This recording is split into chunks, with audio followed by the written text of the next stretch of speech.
네, 여러분 안녕하세요. 저는 경제앵커 권미란입니다. 오늘 나라를 구하려는 많은 분들이 모인 이 자리 앞에 서서 저는 정말 영광입니다. 제가 겪은 이야기를 오늘 저는 해보려고 합니다. 저는 2007년부터 최근까지 메인 앵커로 무려 13년간 활동했던 토마토 증권통에서 하루아침에 잘렸습니다. 그 강제 퇴직된 사유는 바로 제가 경제방송에서 정치 멘트를 했다는 것이었습니다. 지난해 12월 3일 윤석열 대통령께서 한밤중에 비상계엄을 선포했고 다음날 새벽에 이 계엄을 해제하셨죠. 45년 만에 처음 겪는 비상계엄으로 모두가 혼란했습니다. 주식시장도 하락세로 돌변했습니다. 왜 뻔히 이렇게 금방 해제할 비상계엄을 하셨을까? 저는 하루 종일 그 생각을 할 수밖에 없었습니다. 정말 너무나 궁금했습니다. 왜 그러셨을까가. 그날 뉴스 헤드라인은 내내 비상계엄은 내란이다. 대통령은 내란 수괴라는 타이틀이 도배됐습니다. 비상계엄을 한 대통령은 나쁜 사람이라는 뉴스들로만 정말 가득 차 있었습니다. 저희 방송에서도 비상계엄을 한 대통령을 비난하고 조롱하는 듯한 후배 앵커들의 멘트들이 눈에 띄었습니다. 그런데 비상계엄을 한 대통령이 왜 그러셨을지, 그렇다면 비상계엄이라는 것이 과연 무엇인지 알아야 하지 않겠습니까? 그런데 그걸 생각해 본 사람이 있을까 싶을 정도로 정말 그 편향된 시각들로만 뉴스가 도배됐다는 것 자체가 저에게는 정말 이상하게 보였습니다. 아니, 대통령이 불법을 저질렀다는 게 판명 난 것도 아닌데 왜 모든 언론이 대통령의 계엄을 불법 계엄이라고 단정하고 내란 수괴라는 프레임을 씌웠을까? 저는 그게 정말 이상했습니다. 여기서 주식 투자하시는 분 계신가요? 네, 주식시장은 복잡계입니다. 수많은 요소와 변수들을 다 반영을 하면서 역동적으로 상호작용을 하는 특성을 갖고 있고 또 대중 심리에 따라서 어쩔 때는 좀 과도하게 반응도 하고 하는 것이 늘상 나타나는 주식시장의 움직임입니다. 그리고 호재가 언제까지 호재일 수 없고 악재가 언제까지나 악재가 되지 않기 때문에 늘 세상만사 일어나는 일들에 그 양면성에 대해서 생각하고 잘 대응해야 하는 게 바로 주식시장입니다. 뉴스 헤드라인에 휩쓸리는 것이 아니라 본질에 대해서 잘 파악해야 되는 게 투자자의 자질입니다. 본질을 봐야 하고 호재도 봐야 하고 악재도 봐야 하고 또 지금 과도하게 반영하고 있는 것이 무엇인지 본질 가운데서 아직 주가에 반영되지 못하고 있는 것은 뭔지도 다 파악을 해야 합니다. 그래서 주식시장에 나타났던 갑작스러운 악재 비상계엄에 대한 본질을 알아야겠다는 생각을 했고 결국 이것은 대통령이 이끄는 이 시대의 민주화 운동이라는 사실을 깨달았습니다.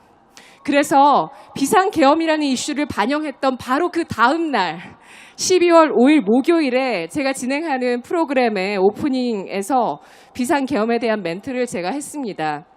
전문을 읽어보니까 예산 난항, 정치가 법치를 위협할 정도의 탄핵 남발, 검사 탄핵이 있었죠. 감사원 탄핵 등등. 우리 국정이 마비된 상태였고 그 주체가 반국가 세력이고 국민께 알려야 된다는 게 대통령의 의도였다는 것을 알게 되었다. 그리고 대통령은 국민을 위협하려던 것이 아니었다라고 멘트를 했습니다. 감사합니다. 이러한 저의 발언이 좌파 세력들에게는 매우 불편하게 들렸고 회사로 항의 전화가 빗발쳤다고 합니다. 그리고 회사는 제가 경제 앵커인데 왜 정치에 대한 멘트를 했냐라는 이유로 며칠 후에 바로 앵커직에서 물러나서 강제 퇴사하게끔 했습니다. 하지만 저는 객관성과 중립성을 잃어버린 대한민국의 언론계가 옳지 않다고 여겼습니다. 적어도 좌든 우든 빨강이든 파랑이든 뭐든지 다 반영하고 결국 본질에 따라 방향성을 띠게 되는 주식시장에서는 대통령의 비상계엄 전문을 한 번 정도는 읽어보자라고 말은 할 수 있어야 된다고 생각했습니다. 저희 대표님은 저를 자를 때 종교 정치 얘기가 금물이라는 게 기본 상식 아니냐고 하셨지만 제가 잘린 이후에 제 자리에서 진행하는 앵커는 내란 속에 윤석열이 결국에 체포됐다라고 멘트를 했고 MBC, JTBC 조중동에서도 마치 대통령이 온갖 불법을 저지르고 있다고 기정사실화하면서 호도하고 여론을 어지럽혀도 그 누구도 잘리지 않더라고요. 정치에 대한 멘트가 잘못이 아니라 대통령을 옹호하거나 혹은 정말 상식적인 이야기를 한 것이 그거 유튜버 같은 발상이다. 어떻게 그런 멘트를 할 수 있느냐. 라면서 그런 목소리를 내는 사람들을 언론계에서 모두 퇴출시킨 거라고 저는 보고 있습니다. 저는 우리 사회가 언제부터 이렇게 개인의 생각과 믿음을 검열하고 일당 독재를 하는 파시스트들로 가득했는가 당황스러웠습니다. 종교와 정치 얘기가 금기어가 되어서는 절대 안 됩니다. 누구나 마음껏 자신의 종교와 나의 신념과 나의 믿음 또 정치에 대해서 주권을 가진 국민이 반드시 이야기할 수 있어야 된다고 생각합니다. 그게 우리나라가 6.25 전쟁 이후에 선택했던 자유민주주의 체제 아닙니까? 맞습니다. 제가 몸담은 언론계는 이 공정성과 중립성과 객관성을 완전히 잃었습니다. 이번 비상계엄 사태로 언론은 반국가 세력과 결탁해서 좌경화됐다는 게 여실하게 드러났습니다. 좌파 언론들이 최근 몇 년간 급성장했고 우파는 목소리를 잃었던 것입니다. 이게 과연 건강한 사회일까요? 언론 노조 위에 군림하는 민노총 때문에 사실 어쩔 수 없는 그런 상황이었던 것이 우리는 잘 못 느꼈지만 비상계엄을 통해서 여실하게 이 세상에 드러난 것입니다. 그래서 많은 국민들이 깨어났습니다. 이제 가짜뉴스를 뿌리는 게 누구인지 더 똑똑하게 알게 됐고요. 이들 뒤에는 반국가 세력, 또 중국과 북한, 그들과 야합한 정치인과 사법부가 있었다는 것도 알게 됐습니다. 지금도 국회에서는 말도 안 되는 온갖 악법들이 입법 추진되고 있습니다. 법도 정책도 모두 공산주의, 사회주의를 떠올리는 그런 말도 안 되는 있을 수 없는 그런 정책들 매일 밤 보시면서 걱정하시는 분들 많으시죠?